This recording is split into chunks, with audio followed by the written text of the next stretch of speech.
so much fun to whip around this car.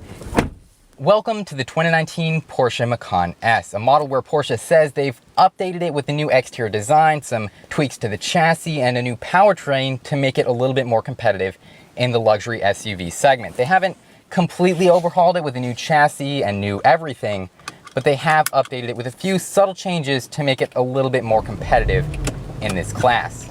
Did they succeed in making this a better car, and what all have they changed? That's what we're going to get into in today's video.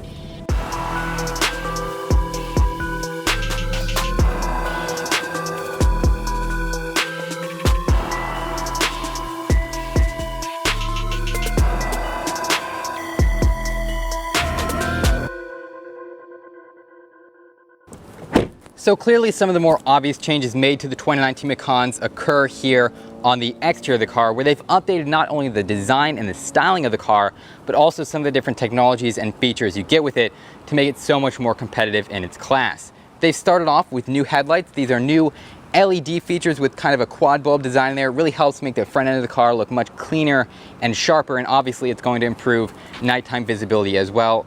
I really like the way they've redesigned the front fascia as well to make it much more aggressive and sharp like all the other SUVs in this class. They've pulled out this cowl a little bit from the side vent to help suck in air to the radiator, but right in front of that radiator, you might also notice the new LED light bar strip here. That is actually the turn signal of the car. They've made it a much nicer design here, built into the vent itself. And they've also extended some other different aero elements on the front of the car, such as this matte black splitter here that's been extended a few millimeters to give you that extra downforce. Plus, they've split up some of the different vents on the front of the car. And this is probably one of the more controversial parts of the new design. I really like the old Macan because it was such a clean design. Here, the new 2019 Macans are a little bit more aggressive. They kind of split this lower vent up into two segments. And like I said, flared out so much of the air that it's a little bit more aggressive. In my personal opinion, I do think it looks a lot better than the 2018 models just because it's more aggressive and sporty and really fits with that classic Porsche design, where not only is it still smooth and good looking, but it's also aggressive and all about that performance. Things haven't changed nearly as much on the side of the car. It still has that classic Macan proportions with this gorgeous line around the window trim that ends in a bit of a C curve back here that really makes the side of this car look a little bit feminine, but just all around very, very smooth and a little bit like a 911. Speaking of which, when the new 992 911 arrives here in 1 month, I'm going to be driving that car and reviewing it for you guys. So subscribe if you haven't already. Back to the Macan, though, it also offers a ton of different styles for the wheels, from sizes from 18 inches all the way up to 21, so you can really customize the look of your car. Now, the rear of the car features one of my favorite changes to the exterior of the Macan, and that's that enormous LED light bar strip. Not much else has changed in the rear of the car, but they didn't really have to because it was such a clean, simple design to start with. Now they've really made it pop with that LED light bar, and it looks really, really good back there. So at this point, you're probably wondering what Porsche changed on the interior of the 2019 Macans because the exterior is so strikingly different. And the honest answer is not much. The interior hasn't changed quite as drastically as the exterior. They just updated it with some modern technology and moved around some things on the dashboard to make way for new features.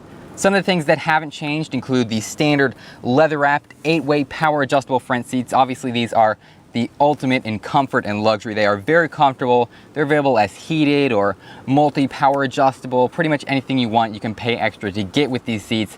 But even in the base model, they're extremely comfortable. You can move it any way you want. Great seating position, great visibility all around, a good design with the seat. And the same thing goes for the steering wheel. It hasn't been changed that much. It's still designed after the Porsche 918. Pretty much that technology has been integrated into all their lower level models. It's got a great design, feels really great in your hand.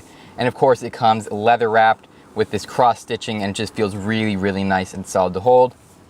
Good placement of these plastic paddle shifters. They don't feel too flimsy at all, and you can hit them basically anywhere your hands are on the steering wheel. So that's a great design there. Now you may notice that the ignition for the new Macan is on the left side of the steering wheel instead of on the right, like pretty much every other car.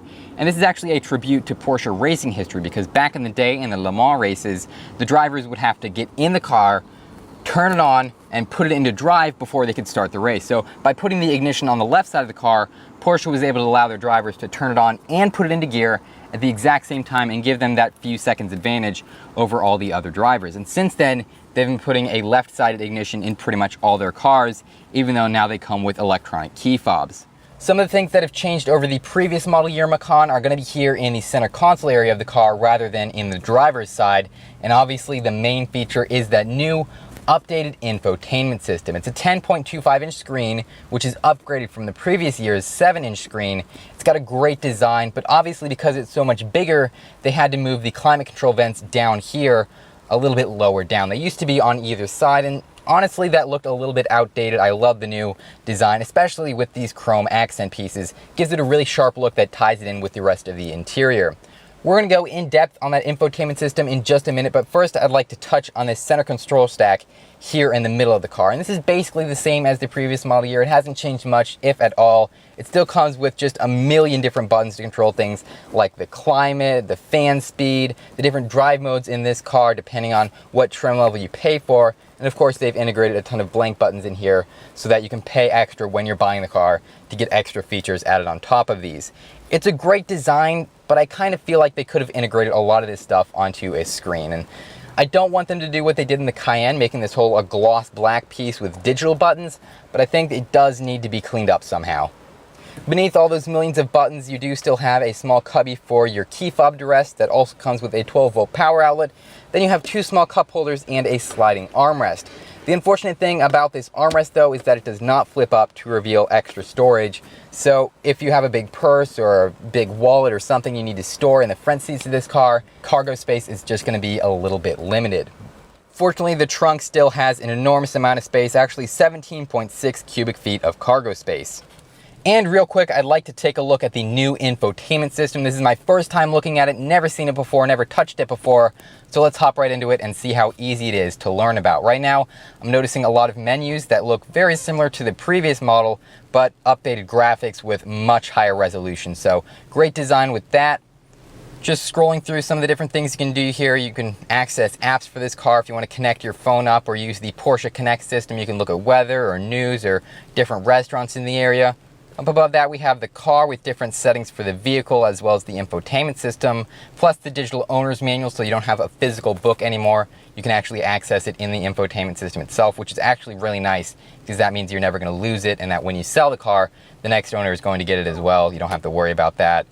You can access phone, that's pretty standard for cars like this, and then media. This is just, radio, looks exactly the same as the previous version of this system. And then at the top is one of the most important features, the navigation system. Now this screen still has its covering over it because it is such a new car, so I'm feeling a little bit more resistance and a little bit less sensitivity than I'm liking, but I believe that's just because of this plastic covering here. I'm not going to pull that off right now. We're going to leave that for the new owner of this car when it is sold. But it's a fairly decent design here. You can obviously access a three-dimensional map. That's something I'm seeing in a lot of new cars that allows you to kind of scroll around like this. Some systems will actually show buildings coming up out of the ground, so it's really easy to navigate. And back down to some of the different settings for the car, there's just a ton of different things in here you can access to really customize your driving experience. So it's not an entirely easy to use design, but it's not as bad as a lot of manufacturers I've seen. I guess it's about average for this class. I love the graphics. It's a lot better than the previous model year, and overall, I think it's a pretty decent infotainment system.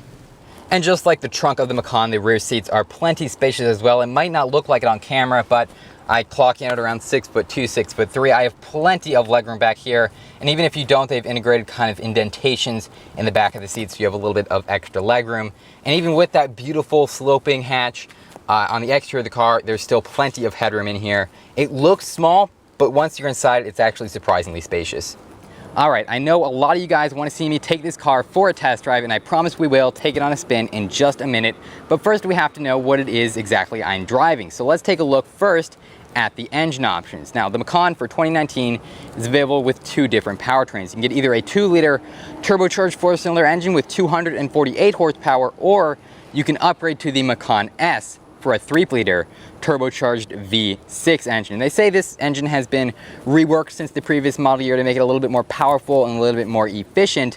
I'm also noticing that they've updated the cover to a much better design. The old one was kind of just a big slab of plastic. This actually has style to it, and I love kind of the chopped carbon effect on these two side wings here. So that doesn't really affect performance, but it is a nice touch when you open the hood. And speaking of the hood, this is quite the hood. It's one integrated piece, all around the top of the car. It covers the headlights, the engine bay, essentially everything in front of the windshield. It's such a big design, and they actually made it as big as it is to kind of reduce the amount of cuts in the body. They wanted to make it a free-flowing design on the hood, so it's really, really nice and smooth, and that's why it's so large. All right, I think I've made you guys wait long enough, so let's hop into the driver's seat and go for a drive. So out on the road, obviously the new Macan feels pretty dang similar to the old one. Like I said in the beginning of this video, they haven't really changed the chassis. They've just tweaked the sway bars a little bit, done some tuning to it, and they say they swapped out some of the steel components with new aluminum ones that are more lightweight and allow the car to handle a bit better. Honestly, for me, it's been so long since I drove the previous Macan, about a year in fact, that I can't feel any difference. Same thing goes for the powertrain. I never actually drove the V6 Macan, only the 4-cylinder, so this is actually my first time in the Macan S. The throttle actually has a good amount of sensitivity to it. It's soft enough that you know you're in a luxury car, but as soon as you step on it, you can definitely feel that turbo V6 kick in, like this. So much fun to whip around this car. And this is a small SUV. This isn't like their 911 or their sports car. It's just a fun car. Visibility is great all around. It's very easy to maneuver. The steering provides a good amount of feedback. All around, Porsche just does a great job with the tuning of their cars to give it that performance feeling, even if it's not, you know, a purely performance-focused car. And I think that's really what they do best, honestly. If you're into old Porsches, make sure to check out a build series I did with a 944 by clicking on the video card right there. And if you're more into newer ones, I also have a video for you right there. Special thanks to Bert Smith Porsche here in St. Petersburg, Florida for providing me with this Macan to review today. I'll put a link to their inventory below. And as always, guys, thank you so much for watching.